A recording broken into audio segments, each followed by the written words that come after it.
আমরা ছোটকালে বইতে পড়তাম চীনের দুঃখ হুয়াংহো।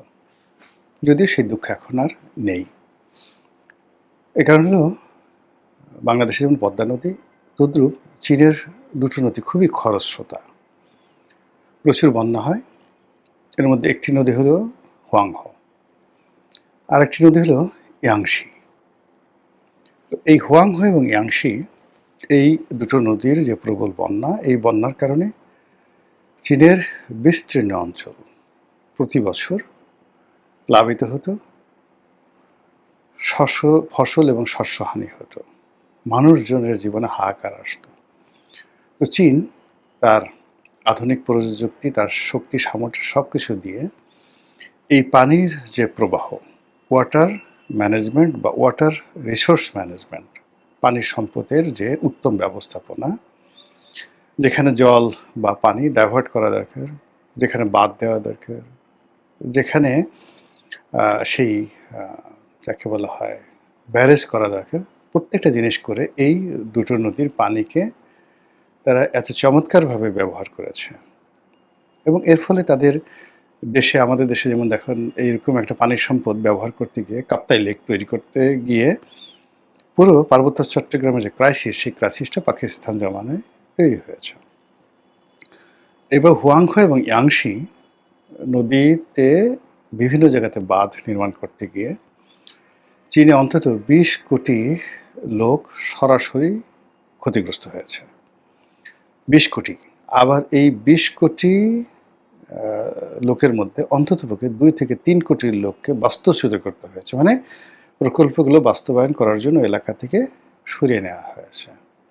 চীনের এই বিশাল জনগোষ্ঠীকে বাঁচানোর জন্য এবং ন্যাশনাল ইন্টারেস্ট সেভ করার জন্য। এবং চীন যেহেতু একটা বড় রাষ্ট্র, কর্তৃত্ববাদী রাষ্ট্র, তারা এই কাজটি খুব শক্ত হাতে করতে পেরেছে। এবং ওই খবর পৃথিবীতে আসেনি। যেমন ধরুন বিল ক্লিন্টনের জামানাতে আমেরিকা খুব টাকা পয়সা দিয়ে চীনে একটা বিরাট বিপ্লব করার চেষ্টা করলো দেং জিয়াওপিং এর জমানাতে। তা আমরা সেই তিয়ান আনমেন স্কোয়ারে বেইজিং বিশ্ববিদ্যালয়ের ছাত্ররা যে আন্দোলন করলো, আমাদের বাংলাদেশে যে কোটা বিরোধী আন্দোলন, এই আন্দোলন মানে ওটার কাছে একটা মশাও না।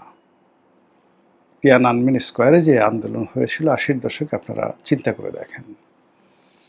চীন সেই ছাত্রদের উপরে সারা বিশ্বকে তাক লাগিয়ে দিয়ে সেই ট্যাঙ্ক উঠিয়ে দিয়েছিল। কত হাজার ছাত্র যে ট্যাঙ্কের তলে পড়ে মারা গেছে তার কোনো ইয়ত্তা নাই। বিপ্লব একেবারে চিরজীবনের জন্য মানে তিয়ানআনমেন স্কোয়ারে কবর দিয়ে দেওয়া হয়েছে। এই হলো চীন। তো তারা তাদের নিজেদের দেশে কিভাবে, ধরেন আপনি বিয়ে করবেন, সন্তান লালন পালন করবেন, এমনকি আপনি সেক্স করবেন, প্রত্যেকটা ব্যাপারে সরকারের নির্দিষ্ট নিয়মকানুন রয়েছে। এর বাইরে হলে গ্যাসাং কল্লা শেষ করে দেবে।